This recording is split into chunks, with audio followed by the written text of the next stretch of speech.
सिनेमाए के सभी देखने वालों की खिदमत में मैं जावेद नसीम अपना आदाब, सलाम, नमस्कार और सत श्री अकाल पेश करता हूं। और दोस्तों, आज मैं आपके सामने एक ऐसी कहानी लेकर आया हूं जो कहानी नहीं बल्कि एक ऐसी कंकरी है जो आपके याददाश्त के ठहरे हुए पानी में लहरें पैदा कर देगी। और जब वो लहरें पैदा होंगी तो फिर आप भी मचल जाएंगे और बेसाख्ता रफी साहब को याद करने लगेंगे और बेसाख्ता आपके मुंह से ये निकलेगा कि वाह रफी साहब वाह। सिंगर होना एक अलग बात है, प्लेबैक सिंगर होना एक दूसरी बात है। और रफी साहब ने प्लेबैक सिंगिंग के मयार को जितना बुलंद किया था और उसमें जितनी नई राहें तलाश की थी, ये रफी साहब का ही हिस्सा था। आज मैं आपसे एक ऐसे गीत का जिक्र करने वाला हूं कि जिसमें रफी साहब ने अपनी गायकी के वो जलवे दिखाए हैं, एक्सप्रेशंस। मैं इसमें कुछ क्लासिकल कलाकारी की बात नहीं कर रहा हूं, बल्कि प्लेबैक सिंगिंग की जो नुआंसेस होते हैं मैं उनकी बात कर रहा हूं। तो आइए चलते हैं उस गीत की तरफ। तो बने रहिए हमारे साथ और देखते रहिए अपना मनपसंद चैनल सिनेमाया।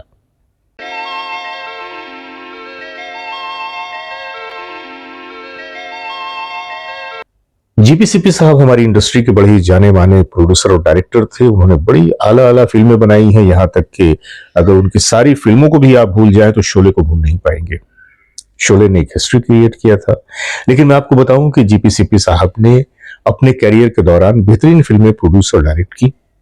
1961 में उन्होंने एक फिल्म बनाई थी जिसका नाम था मिस्टर इंडिया।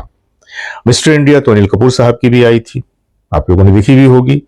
लेकिन जीपी साहब ने जो मिस्टर इंडिया बनाई थी ये बनी थी 1961 में। इसके हीरो थे आईएस जौहर साहब, उनके साथ हीरोइन थी गीता बाली जी, फिल्म में थी हेलन जी और फिल्म का संगीत दिया था जीएस कोहली साहब ने। जीएस कोहली साहब वही जो कि ओपी नैयर साहब के असिस्टेंट हुआ करते थे। बाद में फिर वो भी म्यूजिक डायरेक्टर हुए और जब वो म्यूजिक डायरेक्टर हुए तो उन्होंने बहुत खूबसूरत खूबसूरत नगमे हम लोगों को दिए। तो इस तरह से इस टीम के साथ ये फिल्म बनी थी जिसका नाम था मिस्टर इंडिया। और जैसा कि मैंने आपको बताया कि इस फिल्म के हीरो थे आईएस जौहर साहब। गाने तो कई थे, जिसमें जो मेल गाने थे वो सारे के सारे आईएस जौहर साहब पे ही फिल्माए गए थे। और उन गानों के बीच में एक गाना ऐसा था कि यूं कह लीजिए कि था तो वो कुछ कॉमेडी रंग लिए हुए और हीरो को हीरोइन ने मिर्ची खिला दी थी और मिर्ची की उस शिद्दत से जो जुबान पे उनकी लुकनत पैदा हुई थी और जो तकलीफ थी, इसका इजहार रफी साहब ने इस गीत में ऐसा किया है कि बस वो गीत को सुनते ही बनता है। इस गीत को मैं थोड़ा थोड़ा सा आपके सामने पेश करूंगा, सिर्फ एक चाबी के रूप में। आप इस चाबी से यूट्यूब का ताला खोल लें और वहां पे इस गीत को देखें और सुने और देखें कि रफी साहब ने कितने कैसे कैसे एक्सप्रेशन का इस्तेमाल किया है। मिस्टर इंडिया गीत हाजिर है। हाय हाय हाय हाय तेरी आंख में वो कमाल है, वो तेरी हर अदा वो बेमिस। बड़े शौक से वो मैंने प्यार की वो भेजी अर्जियां। अरे बे हाय हाय तेरी आंख में वो कमाल है, वो तेरी हर अदा वो बेमिसाल है।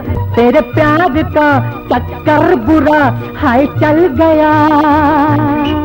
तेरी ये मत मुस्कुरा वो तुझे क्या पता मेरा दिल हुआ उड़न छू।